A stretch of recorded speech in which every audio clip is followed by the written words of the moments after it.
everyone, I am Rashi Prabha and in this video I am going to teach you how you are going to calculate first and follow.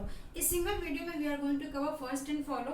तो I hope आपने previous video को देखा होगा. So what is the compilation process and what are the phases of compilation, and on the same topic मैंने एक expected MCQ भी जिसमें मैंने सारे गेट के previous year क्वेश्चन सॉल्व किए थे. I am expecting कि आपने उस क्वेश्चंस को सॉल्व किया होगा and you will get an idea किस तरीके से क्वेश्चंस पूछे जाते हैं. Now नेक्स्ट इंपॉर्टेंट टॉपिक है आपकी कंपाइलेशन में. You know how in a parser when we are going to study parser, तो पार्सर में आपके टॉप डाउन पार्सर होते हैं, बॉटम अप पार्सर होते हैं. Then how you are going to see कि whether the given parser is LL1, LR and so on. तो वो कॉन्सेप्ट को समझने से पहले आपको पार्स ट्री मालूम होना चाहिए एंड आपको फर्स्ट एंड फॉलो क्रिएट करना आना चाहिए. बिकॉज अगर आपको ये फाइंड आउट करना नहीं आएगा देन आपको वो जो टॉपिक है उस टॉपिक में बहुत डिफिकल्टी आएगी. तो चलिए हम शुरू करते हैं. तो this are the some of the question we will study and this are very simple example so that you will get an idea कि किस तरीके से फर्स्ट एंड फॉलो निकालते हैं. तो ये पहला क्वेश्चन है. ठीक है, पहले क्वेश्चन में दिस आर व्हाट, तो अगर आपने थ्योरी ऑफ कंप्यूटेशन पढ़ा, this are the grammars. Correct, this are the grammars because and ये किस तरीके का ग्रामर है. This is type of context free language. Why context free? Because आपके LHS में यहाँ पे एक सिंगल वेरिएबल है. Then what is variable? आपका जो भी कैपिटल लेटर है that are known as variables and whatever small letters है that are known as terminal. Correct, तो इतना तो बेसिक आपको TOC में पता होगा. इनकेस अगर नहीं भी पता होगा तो वो कॉन्सेप्ट में साथ में लेके चलूंगी. तो अगर ये पहला ग्रामर है that is context free language, तो इसमें आप फर्स्ट कैसे निकालोगे? तो फर्स्ट किसका निकालना है? Always we are going to calculate first of left hand side. तो लेफ्ट हैंड साइड में आपके जितने भी वेरिएबल्स होंगे ईच एंड एवरी वेरिएबल्स का आपको फर्स्ट निकालना और फॉलो निकालना आना चाहिए. तो आपको क्या निकालना है? First of A. तो what is first of A? First of A में आपको ये देखना, you have to learn something. Learn नहीं करना है, जब आप प्रैक्टिस करोगे तो आपको आ जाएगा. अगर किसी भी एक्स का आप फर्स्ट निकालते हो, दिस एफ नो, मैं यहाँ पे लिखती हूँ फर्स्ट.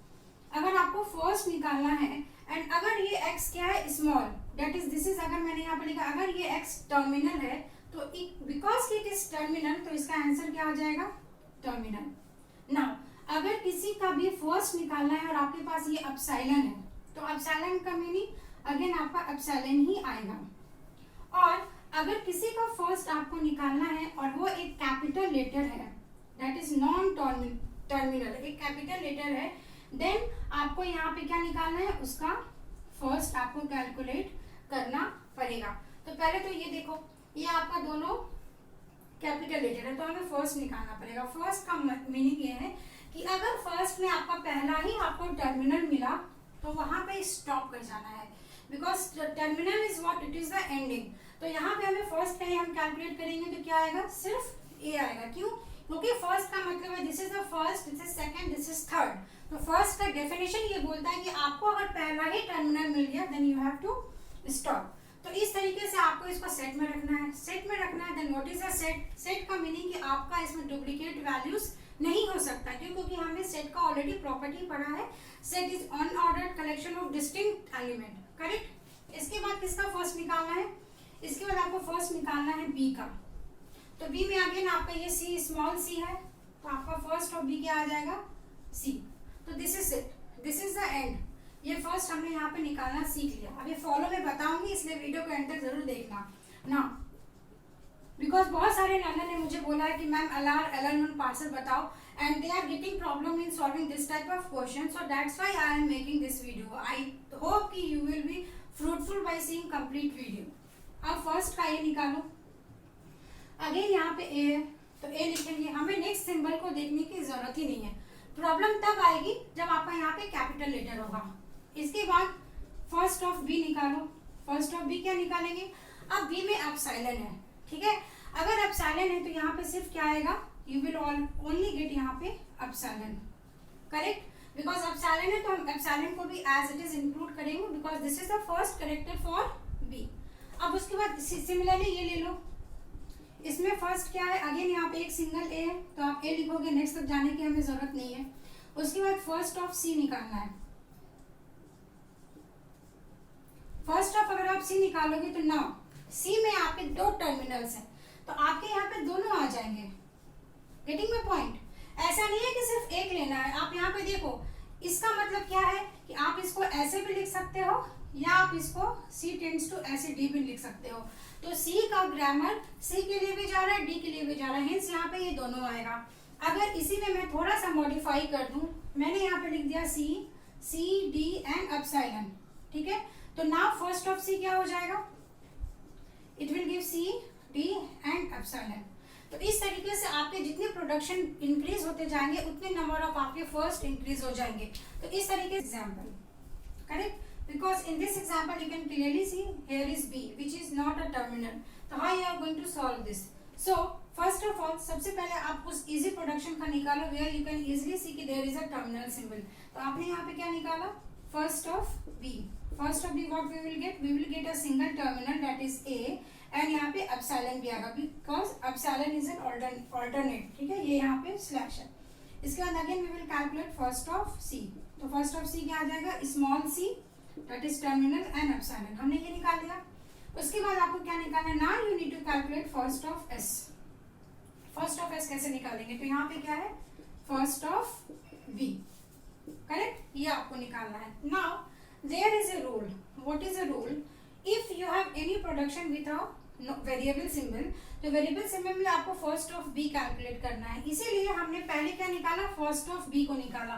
तो फर्स्ट ऑफ बी में यहाँ पे क्या आ जाएगा, A and then epsilon, correct. अब यहाँ पे आपको नेक्स्ट रूल लर्न करना है। What is the next rule? Next rule is, rule ये बोलता है कि whenever you are calculating first, तो फर्स्ट में अगर कोई स्टार्ट सिंबल है तो स्टार्ट सिंबल में आपका एप्सिलॉन कभी भी नहीं आएगा। Then let me ask you a question, हमने हमेशा ये किसी भी चैनल पे पढ़ा है कि फर्स्ट में एप्सिलॉन नहीं आएगा, then why? You should ask question to yourself कि अगर किसी ने ये स्टेटमेंट बताया, what is the reason behind? तो रीजन ये है कि एप्सिलॉन क्यों नहीं आएगा। अब आप समझो आपने स्टार्ट किया और एप्सिलॉन दे दिया, तो वो ग्रामर, वो मशीन क्या करेगा, वो क्या रीड करेगा? If you are telling me कि I have to say something और मैं ऐसे चुप बैठ गई, तो मतलब मैंने बोला ही नहीं ना। आपने बोला ये मशीन किसी भी ग्रामर को रीड करेगा, और रीड करने में कुछ भी नहीं पास कर रहे हो, इनपुट ही नहीं दे रहे हो, तो जब इनपुट नहीं दोगे तो वो रीड क्या करेगा, कुछ भी नहीं करेगा। तो सिंपल सी बात है कि स्टार्ट सिंबल में लर्न करने की जरूरत नहीं, it is a common sense, correct. Common sense की स्टार्ट सिंबल में कभी भी आपका एप्सिलॉन होगा नहीं। अब बात ये आती है कि यहाँ पे हमने ये देखा कि फर्स्ट ऑफ एस में फर्स्ट ऑफ बी आएगा, क्यों? क्योंकि B is the capital letter and because की बी कैपिटल है तो इसमें तो एप्सिलॉन है, there is no problem because B is not starting symbol and C is again not a starting symbol. ये कंडीशन किसके साथ है? तो this condition is for start symbol only. तो एप्सिलॉन क्या करेंगे? तो एप्सिलॉन को हम सब्स्टिट्यूट कर देंगे यहाँ पे। अब जैसे ही आपने यहाँ पे एप्सिलॉन को सब्स्टिट्यूट किया, इट मीन्स वो तो कुछ है ही नहीं, तो वो अगर कुछ नहीं तो अब आपको नेक्स्ट क्या मिलेगा? नेक्स्ट आपको मिल जाएगा B, तो यहाँ पे क्या आ जाएगा, A कॉमा B, ठीक है। तो आपका A कॉमा B आ गया, तो क्या ये सही है? नो, ये अगेन सही नहीं है, क्यों? क्योंकि आप ये सिंबल को भूल गए क्या?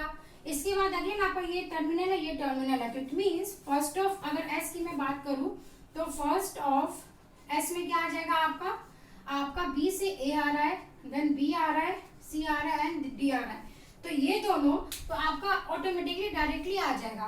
पर ये A और B कहाँ से आया?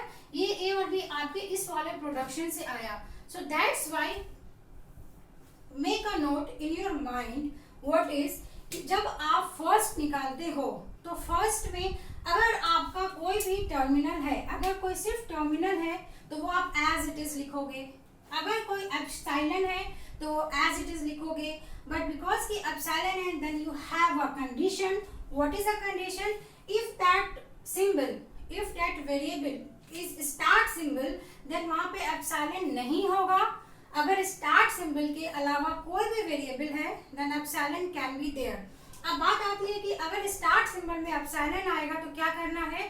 तो एप्सिलॉन को जिसके प्लेस पे आप सब्स्टिट्यूट कर रहे हैं उस प्लेस पे आप एप्सिलॉन रखो और उसके नेक्स्ट सिंबल को देखो। तो इस तरीके से आपको ये एग्जांपल सॉल्व करना था। चलिए अब मैं आपको एक होमवर्क दे देती हूँ। होमवर्क ये दे देती हूँ, आपको क्या करना है, मुझे कमेंट सेक्शन में ये बताना है कि यहाँ पे मैंने दे दिया A B C, ठीक है।